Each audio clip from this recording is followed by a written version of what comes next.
കൃഷ്ണ. എല്ലാവർക്കും മാധവത്തിലേക്ക് സ്വാഗതം.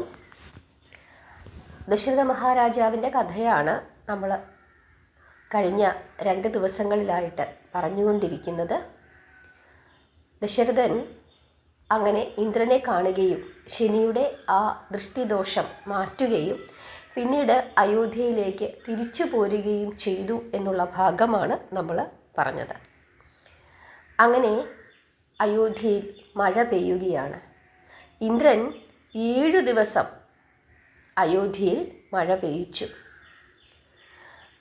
അങ്ങനെ ഭൂമി തണുത്തു, നദികളും തടാകങ്ങളും നിറഞ്ഞ് കവിഞ്ഞു, വൃക്ഷലതാദികൾ കായ്ച്ചു പൂത്തു.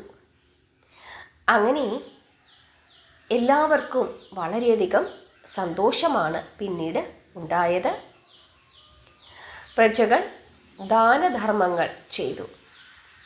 രാജാവ് എല്ലാ സമ്പത്തുകളോടും കൂടി ഇന്ദ്രനെ പോലെ രാജ്യം ഭരിക്കുകയും ചെയ്തു. രാജാവിന് 1000 വയസ്സ് പ്രായമായി. പ്രധാനമായും ദശരഥ മഹാരാജാവിന് 3 ഭാര്യമാരാണ് ഉണ്ടായിരുന്നതെങ്കിലും മറ്റു ധാരാളം വിവാഹങ്ങൾ അദ്ദേഹം കഴിച്ചിരുന്നു. രാമായണത്തിൽ പറയുന്നത് 750 റാണിമാരുണ്ടായിരുന്നു എന്നാണ്. പക്ഷേ ഇവരിൽ ആരും തന്നെ പ്രസവിച്ചിരുന്നില്ല. അതായത് രാജാവിന് കുട്ടികൾ ഉണ്ടായിരുന്നില്ല. 1000 വയസ്സ് പ്രായമായി, എന്നിട്ടും കുട്ടികൾ ഉണ്ടായിരുന്നില്ല. ഇപ്പോഴൊരു സംശയം തോന്നും, 1000 വയസ്സ് വരെയൊക്കെ ഒരാൾ ജീവിക്കുമോ എന്ന്. പഴയ യുഗങ്ങളിൽ മനുഷ്യന് ആയുസ് വളരെ കൂടുതലായിരുന്നു. അതുകൊണ്ടാണ് ഇത്തരത്തിൽ പറയുന്നത്. അങ്ങനെ ഇരിക്കെ ഭാർഗവ രാജ്യത്തിലെ ഒരു കന്യക, ആ കന്യക ദശരഥൻ്റെ പത്നിയായിട്ട് വരുന്നു. ആ രാജ്ഞിയിൽ ദശരഥ മഹാരാജാവിന് ഒരു പെൺകുഞ്ഞ് ജനിക്കുന്നു, അതിസുന്ദരി. ഈ ദശരഥ മഹാരാജാവിൻ്റെ വളരെ അടുത്ത സ്നേഹിതനായിരുന്നു ലോമപാദൻ. അംഗരാജ്യത്തിലെ അംഗദേശത്തിലെ രാജാവായിരുന്നു ലോമപാദൻ. രാജാവ് വളരെ ശ്രേഷ്ഠനായിരുന്നു. ഈ ലോമപാദൻ ധർമ്മിഷ്ഠനായിരുന്നു. ഈ രാജാവിന്, അതായത് ലോമപാദൻ എന്ന രാജാവിന് തൻ്റെ പുത്രിയെ വളർത്തുന്നതിനായിട്ട് ദശരഥ മഹാരാജാവ് കൊടുക്കുകയും ചെയ്തു. അങ്ങനെ ലോമപാദൻ്റെ മകളായി ദശരഥ മഹാരാജാവിൻ്റെ പുത്രി അംഗദേശത്തിൽ വളരുകയാണ്. ആ മകളുടെ പേരാണ് ശാന്ത. ലോമപാദന് മറ്റു കുട്ടികളൊന്നും ഉണ്ടായിരുന്നില്ല. ശാന്തയെയാണ് സ്വന്തം മകൾ എന്ന നിലയിൽ വളർത്തുന്നത്. ഹരേ കൃഷ്ണ.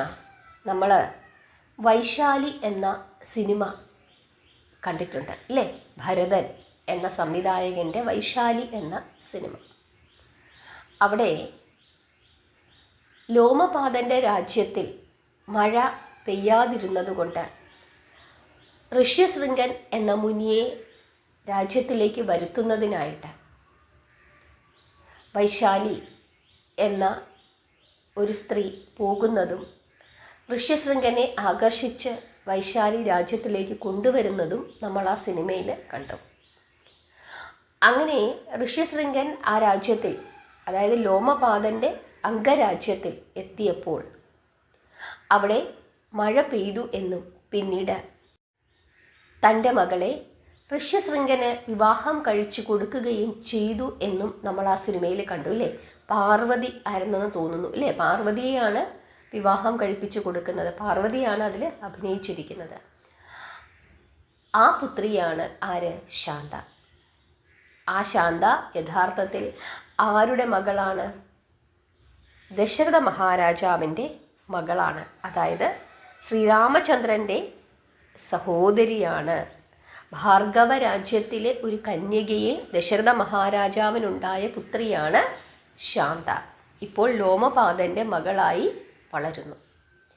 അങ്ങനെ ഇരിക്കെ ഒരിക്കൽ ദശരഥൻ നായാട്ടിന് പോകുന്നു. അങ്ങനെ നായാടിക്കൊണ്ടിരിക്കുന്ന സമയത്ത് അദ്ദേഹം ഒരു പുണ്യപ്രദേശത്ത് എത്തിച്ചേരുന്നു. ആ സമയത്ത് അദ്ദേഹത്തിന് വലിയ ക്ഷീണമുണ്ടായി. അങ്ങനെ ക്ഷീണിച്ച് ഈ ദശരഥൻ ഒരു മരത്തിൻ്റെ ചുവട്ടിൽ അങ്ങനെ ഇരിക്കുകയാണ്. ആ സമയത്ത് ഇദ്ദേഹം ഇരുന്ന ആ മരത്തിൻ്റെ തൊട്ടടുത്തായിട്ട് സമീപത്തായിട്ട് ഒരു ആശ്രമമുണ്ടായിരുന്നു. ആ ആശ്രമത്തിൽ ഒരു അന്ധനായ സന്യാസിയായിരുന്നു താമസിച്ചിരുന്നത്. ആ സന്യാസിയും ആ സന്യാസിയുടെ ഭാര്യയും പുത്രനും ഉണ്ടായിരുന്നു. ഈ അന്ധകമുനിയുടെ പുത്രൻ ഒരു പൊയ്കയിൽ വെള്ളം എടുക്കാനായിട്ട് പോവുകയാണ്. അങ്ങനെ ആ കുടത്തിലേക്ക് ഇങ്ങനെ വെള്ളം എടുത്തുകൊണ്ടിരുന്ന സമയത്ത് വെള്ളം കുടത്തിലേക്ക് കയറുന്ന ഒരു ശബ്ദം അങ്ങനെ കേൾക്കാനായിട്ട് തുടങ്ങി. അതായത് ബഗ് ബഗ് എന്ന ഒരു ശബ്ദം കേൾക്കാനായിട്ട് തുടങ്ങി. ആന തുമ്പിക്കൈയിലേക്ക് വെള്ളമെടുക്കുന്നത് പോലെയുള്ള ഒരു ശബ്ദമായിരുന്നു കേട്ടത്. ദശരഥൻ ഇരിക്കുന്ന മരച്ചുവട്ടിന് കുറച്ചകലെയായിട്ടാണ് ഈ പൊയ്ക. കാടല്ലേ, ധാരാളം മരങ്ങൾ ഇങ്ങനെ നിൽക്കുന്നത് കൊണ്ട് പൊയ്ക പെട്ടെന്ന് കാണാനും സാധിക്കുകയില്ല. പക്ഷേ ശബ്ദം കേൾക്കാൻ കഴിയും ദശരഥന്. ശബ്ദം എവിടെയാണോ കേൾക്കുന്നത് അതനുസരിച്ചിട്ട് അമ്പെയ്യാൻ സമർത്ഥനാണ് ദശരഥൻ. അങ്ങനെ ഒരു മൃഗമാണ് ആ പൊയ്കയുടെ അരികിൽ നിന്നുകൊണ്ട് വെള്ളം കുടിക്കുന്നത് എന്ന് കരുതി ഈ രാജാവ് ഉടൻ തന്നെ ഒരു അമ്പ് അങ്ങോട്ടേക്ക് എയ്യുകയാണ്. വിധിയാണ് ആ സമയത്ത് നമുക്ക് ഓരോന്നും തോന്നും. അങ്ങനെ അമ്പെയ്തു. അമ്പെയ്തപ്പോൾ ആ അമ്പ് വന്ന് ഈ മുനികുമാരനിലാണ് തറച്ചത്. ഏതു മൃഗമാണ് അവിടെ വെള്ളം കുടിച്ചത് എന്ന് നോക്കുന്നതിന് വേണ്ടിയിട്ട് ദശരഥൻ ആ പൊയ്കയുടെ അടുക്കലേക്ക് ചെല്ലുന്നു. ചെന്നപ്പോൾ കാണാൻ സാധിക്കുന്നത് ഒരു മുനികുമാരൻ. ആ മുനികുമാരൻ അമ്പുകൊണ്ട് പെടയുകയാണ്. മഹാരാജാവിന് വലിയ സങ്കടമായി. അദ്ദേഹം കരയാൻ തുടങ്ങി. അദ്ദേഹത്തിന് ഭയമുണ്ടായി. പശ്ചാത്താപത്തോടു കൂടി ദശരഥൻ ആ മുനികുമാരൻ്റെ മുമ്പിൽ അങ്ങനെ നിൽക്കുകയാണ്. അപ്പോൾ ആ മുനികുമാരൻ പറയുകയാണ്, ഞാൻ ശപിക്കുകയില്ല. ശപിച്ചിട്ട് ആർക്കെന്തു കിട്ടാൻ? തലയിലെഴുത്ത് അത് മാറ്റാൻ സാധിക്കുകയില്ല. ഞാൻ പൂർവജന്മത്തിൽ ഒരു രാജകുമാരനായിരുന്നു. ഒരു തെറ്റും ചെയ്യാത്ത പക്ഷികളെ ഞാൻ എയ്തു വീഴ്ത്തിയിട്ടുണ്ട്. ഒരു പ്രാവും അതിൻ്റെ ഇണയും മരക്കൊമ്പിലിരിക്കുകയായിരുന്നു. പ്രാവിനെ ഞാൻ അമ്പെയ്തു കൊന്നു. മരണസമയത്ത് ആ പ്രാവ് എന്നെ ശപിച്ചിരുന്നു. അടുത്ത ജന്മത്തിൽ നീ ഈ വേദന അറിയും എന്നായിരുന്നു ആ ശാപം. അതുകൊണ്ടാണ് എനിക്കിങ്ങനെ സംഭവിച്ചത്. അത് ഞാൻ അറിയുന്നു. അതുകൊണ്ട് ഇത് അങ്ങയുടെ തെറ്റല്ല. അതുകൊണ്ട് ഞാൻ അങ്ങയെ ശപിക്കുന്നില്ല എന്ന് ഈ മുനികുമാരൻ ദശരഥനോട് പറയുന്നു. അതായത് ദശരഥൻ ചെയ്ത തെറ്റല്ല, ഇത് തൻ്റെ കർമ്മത്തിൻ്റെ ഫലമാണ് എന്ന് പറയുന്നു. എന്നെ എന്തിനാണ് എയ്തു കൊന്നത്? വലിയ തെറ്റായിപ്പോയി. എൻ്റെ അച്ഛനും അമ്മയും ഈ വനത്തിലുണ്ട്. അവർക്ക് കണ്ണു കാണാൻ സാധിക്കുകയില്ല. മരണകാലത്ത് അവരെ കാണാൻ എനിക്ക് കഴിഞ്ഞതുമില്ല. ആ വേദനയാണ് എനിക്കുള്ളത്. മറ്റൊരു വേദനയും എനിക്കില്ല. എൻ്റെ മരണത്തോടു കൂടി അവർക്കാരുമില്ലാതെയാകും. അതോടെ അവരും മരിക്കും. ആഹാരവും ജലവും ഇനി അവർക്ക് ആരാണ് കൊടുക്കുന്നത്? വിശപ്പും ദാഹവും തീർക്കാതെ അവർ പട്ടിണി കിടന്ന് മരിക്കും. പുത്രദുഃഖത്തോടു കൂടി അവർ മരിക്കും. താങ്കൾ ചെയ്തത് വലിയ തെറ്റായിപ്പോയി. ഈ പാപത്തിന് അങ്ങ് എന്ത് പരിഹാരമാണ് ചെയ്യുന്നത്? ഇതിന് പരിഹാരമില്ല. എന്നെ എത്രയും വേഗം മാതാപിതാക്കളുടെ അടുത്തേക്ക് കൊണ്ടുചെല്ലൂ. അതേ ഇനി ചെയ്യാനുള്ളൂ. ഇങ്ങനെ പറഞ്ഞ് ആ മുനികുമാരൻ മരിക്കുകയാണ്. മരിക്കുന്ന സമയത്ത് ഈ മുനികുമാരൻ നാരായണ എന്ന് വിളിക്കുന്നുണ്ട്. ദശരഥന് ഭയമായി. അദ്ദേഹത്തിൻ്റെ കൈകൾ വിറയ്ക്കുന്നു. വിറയ്ക്കുന്ന കൈകളോടുകൂടി ആ മുനികുമാരൻ്റെ മാറിടത്തിൽ നിന്ന് അമ്പ് ഊരി എടുക്കുന്നു. രാജാവ് വിചാരിക്കുകയാണ്, മൃഗത്തിനെ കൊല്ലാൻ വന്നു, പക്ഷേ ഇപ്പോൾ മുനിയെ കൊന്നിരിക്കുന്നു. എന്തൊരു വിധി! ഇങ്ങനെ രാജാവ് കരുതുന്നു. അതിനുശേഷം ഈ മുനികുമാരനെയും, അതായത് ഈ മുനികുമാരൻ്റെ മൃതദേഹവും എടുത്ത് തോളിലിട്ട് തേങ്ങിക്കരഞ്ഞുകൊണ്ട് ഈ അന്ധകമുനിയുടെ തപോവനത്തിലേക്ക് ദശരഥൻ എത്തുകയാണ്. അന്ധകനും പത്നിയും മകനെ കാത്തിരിക്കുകയാണ്. ആ സമയത്ത് ഈ അന്ധകമുനിയുടെ ഭാര്യ പറയുന്നുണ്ട്, നാഥ, എന്തുകൊണ്ടാണ് നമ്മുടെ മകൻ ഇത്രയും നേരമായിട്ടും തിരിച്ചു വരാത്തത്? ഞാൻ ചില ദുർനിമിത്തങ്ങൾ കാണുന്നു. ഇങ്ങനെ ഈ ഭാര്യ മുനിയോട് പറയുന്നു. അപ്പോൾ മുനി ഭാര്യയെ സമാധാനിപ്പിക്കുന്നു. ഒരുപക്ഷെ അവൻ അല്പം അകലേക്ക് പോയിട്ടുണ്ടാകും, അതുകൊണ്ടായിരിക്കാം താമസിക്കുന്നത്, വിഷമിക്കേണ്ട എന്നൊക്കെ പറഞ്ഞുകൊണ്ടിരിക്കുന്ന സമയത്താണ് ഈ മുനികുമാരൻ്റെ മൃതശരീരവും തോളിലേറ്റിക്കൊണ്ട് രാജാവ് അവിടേക്ക് വരുന്നത്. ആ സമയത്ത് ഉണക്ക ഇലയുടെ പുറത്ത് ചവിട്ടിക്കൊണ്ട് നടന്നു വരുന്ന രാജാവിൻ്റെ ആ കാലടി ശബ്ദങ്ങൾ മുനിയും ഭാര്യയും കേൾക്കുന്നു. അത് അവരുടെ മകനാണ് എന്ന് അവർ ധരിക്കുന്നു. അവർക്ക് കണ്ണില്ല, അതുകൊണ്ട് കാഴ്ചയില്ല. അവർ പറയുകയാണ്, വരൂ മകനെ എന്ന് പറഞ്ഞുകൊണ്ട്, എന്തുകൊണ്ടാണ് നീ ഇത്രയും താമസിച്ചത് എന്ന് പറഞ്ഞുകൊണ്ട് അവർ പതിയനെ എഴുന്നേൽക്കാനായിട്ട് ശ്രമിക്കുന്നു. എന്നിട്ട് അവർ പറയുകയാണ്, മകനെ, ഇന്നലെ ഉപവാസമായിരുന്നില്ലേ? ദാഹിക്കുന്നു, അല്പം ജലം തരൂ എന്ന് പറയുന്നു. ഇതൊക്കെ കേട്ടപ്പോൾ ദശരഥന് വീണ്ടും വീണ്ടും ഭയവും സങ്കടവും പശ്ചാത്താപവും ഒക്കെ ഉണ്ടാകുന്നു. മുനി ഇത്രയും പറഞ്ഞിട്ടും തൻ്റെ പുത്രൻ ഒന്നും സംസാരിക്കുന്നില്ല, തൻ്റെ അടുക്കലേക്ക് വരുന്നില്ല എന്ന് മുനിക്ക് തോന്നുകയും അദ്ദേഹം എന്താണ് സംഭവിച്ചത് എന്ന് ചിന്തിക്കുകയും ചെയ്തു. ആ സമയത്ത് അദ്ദേഹത്തിൻ്റെ ജ്ഞാനത്തിൽ, അദ്ദേഹത്തിൻ്റെ ബോധത്തിൽ തൻ്റെ മകൻ മരിച്ചിരിക്കുന്നു എന്ന് അറിയാനായിട്ട് സാധിക്കുന്നു. അദ്ദേഹം കരയാൻ തുടങ്ങി. എന്നിട്ട് അദ്ദേഹം പറയുകയാണ്, നമ്മുടെ പുത്രൻ നദീതീരത്ത് വെച്ച് മരിച്ചുപോയി. അവൻ്റെ മൃതശരീരവും കൊണ്ടുവന്ന ദശരഥ മഹാരാജാവാണ് ഇത്. അങ്ങെന്താണ് ചെയ്തത്? വയസ്സുകാലത്ത് ഞങ്ങൾക്കിനി ആരുണ്ട്? അതുകൊണ്ട് രാജാവേ, അങ്ങയെ ഞാൻ ശപിക്കുന്നു.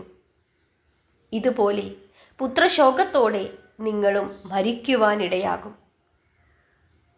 ഞങ്ങൾ രണ്ടാളും പുത്രശോകത്താൽ സഹിക്കുന്ന വേദന എത്രയാണെന്ന് നിങ്ങൾക്ക് മനസ്സിലാക്കാൻ സാധിക്കും. ഇങ്ങനെ ഈ അന്ധകമുനി ദശരഥ മഹാരാജാവിനെ ശപിക്കുന്നു. അപ്പോൾ ദശരഥ മഹാരാജാവ് പറയുകയാണ്, അല്ലയോ മാമുനെ, ഇത് ശുഭമന്ത്രമാണ്. ഞാൻ പുത്രമുഖം കണ്ടുകൊണ്ട് ജീവൻ വെടിയുമെന്നാണല്ലോ അങ്ങിപ്പോൾ പറഞ്ഞത്. മാമുനെ, അങ്ങെനിക്ക് വിഷ്ണുവാണ്. അങ്ങയുടെ വാക്കുകൾ സത്യമാകട്ടെ.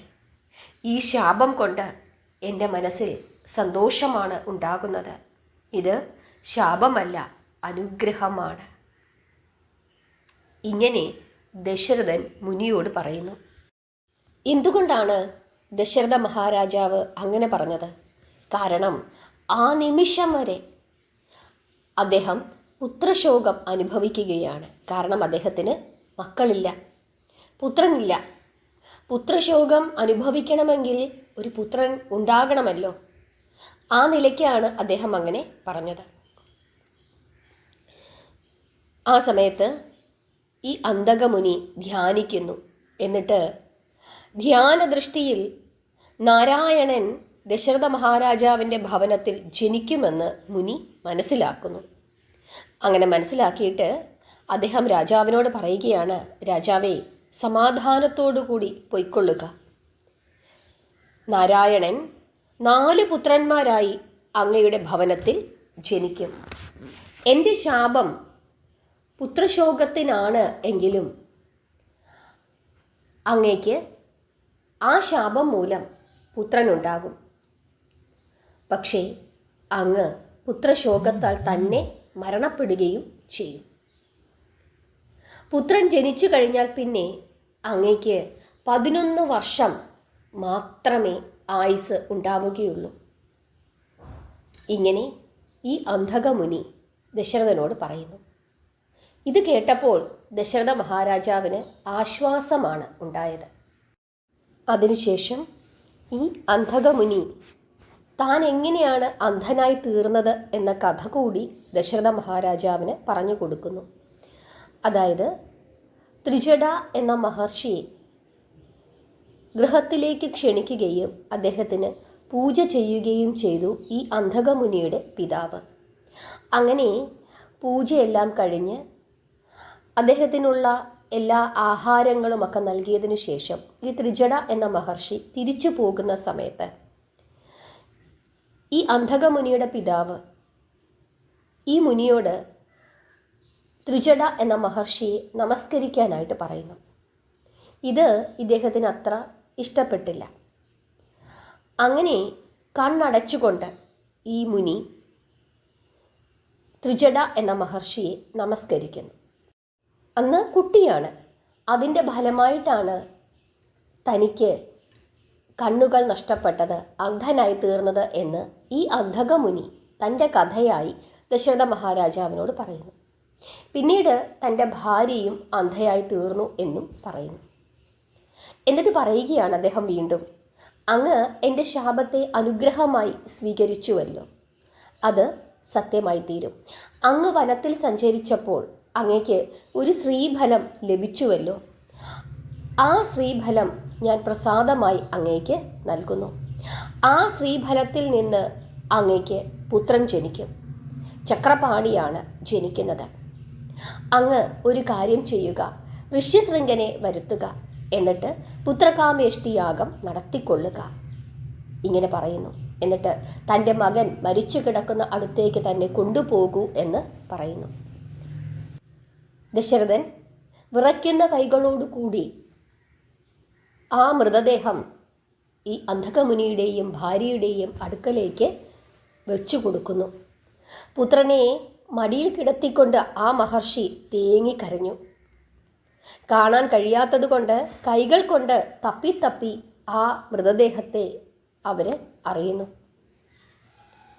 എൻ്റെ തപസ്സിൻ്റെ ഫലമായിട്ടാണ് നീ ജനിച്ചത്. നിന്റെ മരണത്താൽ എൻ്റെ മരണവും സംഭവിക്കട്ടെ. അന്ധനായ എനിക്ക് നീയായിരുന്നു കണ്ണ്. വിശക്കുമ്പോൾ ഫലം തരാനും നീ ഉണ്ടായിരുന്നു. നീ ഒരിക്കലും ഗുരുനിന്ദ ചെയ്തിട്ടില്ല. സന്ധ്യയ്ക്ക് സംസാരിച്ചിട്ടില്ല. രാത്രിയിൽ തൈരും കൂട്ടി ഊണ് കഴിച്ചിട്ടില്ല. ജീവിതകാലത്തൊരിക്കലും ഞാൻ പാപം ചെയ്തിട്ടില്ല. പിന്നെ എന്തുകൊണ്ട് മകനെ നീ ഇങ്ങനെ പ്രാണൻ വെടിഞ്ഞു? പൂർവജന്മങ്ങളിൽ നീ പ്രാണികളെ വധിച്ചിരുന്നുവോ? ഗുരുനിന്ദ ചെയ്തിരുന്നുവോ? അതുകൊണ്ടാണോ ഇങ്ങനെ സംഭവിച്ചത് എന്ന് വിലപിച്ചുകൊണ്ട്, നാരായണ നാരായണ എന്ന് വിളിച്ചുകൊണ്ട്, നാരായണ നാമം ജപിച്ചുകൊണ്ട് ആ അന്ധകമുനിയും പ്രാണൻ വെടിഞ്ഞു. പിന്നീട് ഉടൻ തന്നെ ആ ഭാര്യയും, ആ അന്ധകമുനിയുടെ ഭാര്യയും പ്രാണൻ അവസാനിപ്പിച്ചു. അങ്ങനെ ഈ 3 മൃതദേഹങ്ങളും ദശരഥ മഹാരാജാവ് ആ നദിക്കരയിൽ സംസ്കരിക്കുന്നു.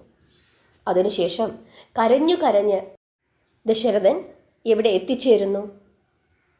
വസിഷ്ഠ മഹർഷിയുടെ ആശ്രമത്തിൽ എത്തിച്ചേരുന്നു. ആ സമയത്ത് വസിഷ്ഠൻ അവിടെ ഉണ്ടായിരുന്നില്ല. അദ്ദേഹത്തിൻ്റെ പുത്രൻ വാമദേവനായിരുന്നു അവിടെ ഉണ്ടായിരുന്നത്. വാമദേവനോട് എല്ലാ കാര്യങ്ങളും ദശരഥൻ പറയുന്നു. ആ സമയത്ത് വാമദേവൻ പറയുകയാണ്, ഇപ്പോൾ യജ്ഞം നടത്തുന്ന സമയമല്ല, അതുകൊണ്ട് പാപമോചനം നടത്തുന്നതിന് വേണ്ടി അങ്ങ് 3 വട്ടം രാമനാമം ജപിച്ചു കൊള്ളുക. ഇങ്ങനെ പറഞ്ഞു. അങ്ങനെ ദശരഥനെ കൊണ്ട് 3 വട്ടം രാമനാമം ജപിപ്പിച്ചു. അതിനുശേഷം രാജാവ് കൊട്ടാരത്തിലേക്ക് മടങ്ങി പോവുകയും ചെയ്തു. ദശരഥ മഹർഷി കൊട്ടാരത്തിലേക്ക് തിരിച്ചു പോയതിനു ശേഷം സന്ധ്യാസമയം ആയ സമയത്ത് വസിഷ്ഠൻ ആ ആശ്രമത്തിലേക്ക് എത്തിച്ചേരുന്നു. ആ സമയത്ത് വസിഷ്ഠ മഹർഷിയോട് മകനായ വാമദേവൻ ദശരഥൻ ഇവിടെ എത്തിയിരുന്നു എന്നും പിന്നീട് നടന്ന കാര്യങ്ങളും രാമനാമം 3 തവണ ജപിപ്പിച്ചതുമെല്ലാം വിസ്തരിച്ചു തന്നെ പറഞ്ഞു കൊടുത്തു. അത് കേട്ടതും വസിഷ്ഠന് വളരെയധികം ദേഷ്യമാണ് ഉണ്ടായത്. വസിഷ്ഠൻ പറയുകയാണ്, ഒരു രാമനാമം കൊണ്ട് കോടിക്കണക്കിന് ബ്രഹ്മഹത്യാ പാപം പോലും നശിക്കും. പിന്നെ നീ എന്തിനാണ് 3 വട്ടം രാമനാമം ജപിപ്പിച്ചത്? നീ എൻ്റെ പുത്രനല്ലേ? എന്നിട്ടും നിനക്ക് ഇത്രയും അജ്ഞാനമോ? ഇങ്ങനെ പറഞ്ഞ് വസിഷ്ഠൻ കോപിച്ചു. എന്നിട്ട് വസിഷ്ഠൻ തൻ്റെ പുത്രനായ വാമദേവനെ ശപിച്ചു. എന്താണ് ശപിച്ചത്? നീ ചണ്ടാളനായി തീരട്ടെ. ഇങ്ങനെയാണ് ശപിക്കുന്നത്. ശാപം കേട്ടതും വാമദേവൻ അച്ഛൻ്റെ കാലു പിടിച്ചുകൊണ്ട് ചോദിക്കുകയാണ്, ഞാൻ എങ്ങനെ ഈ ശാപത്തിൽ നിന്നും മുക്തനാകുമെന്ന്. പെട്ടെന്ന് തന്നെ വസിഷ്ഠന് സ്നേഹം തോന്നി. കോപം അടങ്ങി. അദ്ദേഹം ശാപമോക്ഷം നൽകുന്നു. എന്താണ് ശാപമോക്ഷം? പുത്ര, നീ രാജാവിനെ കൊണ്ട് രാമനാമം ജപിപ്പിച്ചുവല്ലോ. ആ രാമൻ ദശരഥൻ്റെ ഗൃഹത്തിൽ ജനിക്കും. അതിനുശേഷം അദ്ദേഹം ഗംഗാസ്നാനത്തിന് വരുമ്പോൾ അങ്കുലീയനായി തൃപ്പാദങ്ങളെ ശരണം പ്രാപിക്കുക. അദ്ദേഹം സ്പർശിക്കുമ്പോൾ നീ ചണ്ടാള ജന്മത്തിൽ നിന്നും മോചനം നേടും. ഇങ്ങനെ വസിഷ്ഠൻ തൻ്റെ പുത്രന് ശാപമോചനം നൽകുന്നു. ഈ വാമദേവനാണ് പിന്നീട് ഗുഹൻ എന്ന ചണ്ടാളനായിട്ട് ജനിച്ചത്. ഗുഹനെ പറ്റി ഇനി നമുക്ക് രാമായണം മുമ്പോട്ട് പോകുന്ന സമയത്ത് ആരായിരുന്നു ഗുഹനെന്നും ഗുഹനും രാമനുമായുള്ള ബന്ധം എന്തായിരുന്നു എന്നുമൊക്കെ നമുക്ക് ഇനി മുമ്പോട്ട് പോകുന്ന സമയത്ത് അറിയാൻ സാധിക്കും. ഇന്നത്തെ ഈ കഥാഭാഗം രാമായണത്തിലെ ഒരു വഴിത്തിരിവാണ്. ഈ ശാപം ദശരഥ മഹാരാജാവിന് ദുഃഖമുണ്ടാക്കുന്നു എങ്കിലും ഒന്നാലോചിക്കുമ്പോൾ അദ്ദേഹത്തിന് ആശ്വാസമാണ്. കാരണം പുത്രശോകത്തോടുകൂടി മരിക്കുമെന്നാണ് ശപിച്ചത്. ആ സമയം വരെ പുത്രനില്ല. അതിൻ്റെ ദുഃഖം രാജാവ് അനുഭവിക്കുകയാണ്. പുത്രനുണ്ടായാലല്ലേ പുത്രശോകം ഉണ്ടാവുകയുള്ളൂ. ആ നിലയ്ക്ക് തനിക്ക് പുത്രനുണ്ടാകും എന്ന ഒരു ആശ്വാസം ആ ശാപത്തിലൂടെ രാജാവിന് ഉണ്ടാവുകയും ചെയ്തു. ഇതാണ് രാജാവിൻ്റെ ഒരു ആശ്വാസത്തിൻ്റെ കാരണം. വസിഷ്ഠ മഹർഷിയുടെ പുത്രൻ വാമദേവൻ, അദ്ദേഹത്തിൻ്റെ ശാപഫലമായിട്ട് ഗുഹൻ എന്ന ചണ്ടാളനായിട്ട് ജനിച്ചു എന്നുള്ള കഥയും നിങ്ങൾക്കിപ്പോൾ മനസ്സിലായി കാണും. രാമനാമം എത്രത്തോളം ശ്രേഷ്ഠമാണ് എന്നുള്ള കാര്യവും നിങ്ങൾക്ക് മനസ്സിലായി കാണും. രാമനാമം 3 തവണയോ 4 തവണയോ 108 തവണയോ ഒന്നും ജപിക്കേണ്ട. 1 തവണ ജപിച്ചാൽ പോലും ആ നാമത്തിന് വലിയ ശക്തിയുണ്ട് എന്നാണ് ഈ കഥയിലൂടെ നമുക്ക് മനസ്സിലാക്കാനായിട്ട് സാധിക്കുന്നത്. ഇത്രയും കാര്യങ്ങളൊക്കെ നിങ്ങൾക്ക് എല്ലാവർക്കും മനസ്സിലായി എന്ന് വിശ്വസിക്കുന്നു. എല്ലാവരും രാമനാമം ജപിച്ചുകൊള്ളുക. ഈ കർക്കിടക മാസം മുഴുവനും മാധവത്തിൻ്റെ കൂടെ ഇരുന്ന് രാമായണത്തിലൂടെ സഞ്ചരിക്കാം. രാമൻ്റെ കഥകൾ പറയാം, കേൾക്കാം, പഠിക്കാം, പറഞ്ഞു കൊടുക്കാം, രാമനാമം ജപിക്കാം. അങ്ങനെ നമ്മുടെ എല്ലാവരുടെയും ജീവിതം പുണ്യകരമായി തീരട്ടെ. നമ്മുടെ പാപങ്ങൾ നശിക്കട്ടെ. ഈ ലോകത്തിന് ശാന്തിയും സമാധാനവും ഉണ്ടാകട്ടെ. പ്രാർത്ഥിക്കുക, നാമം ജപിക്കുക. ഹരേ കൃഷ്ണ.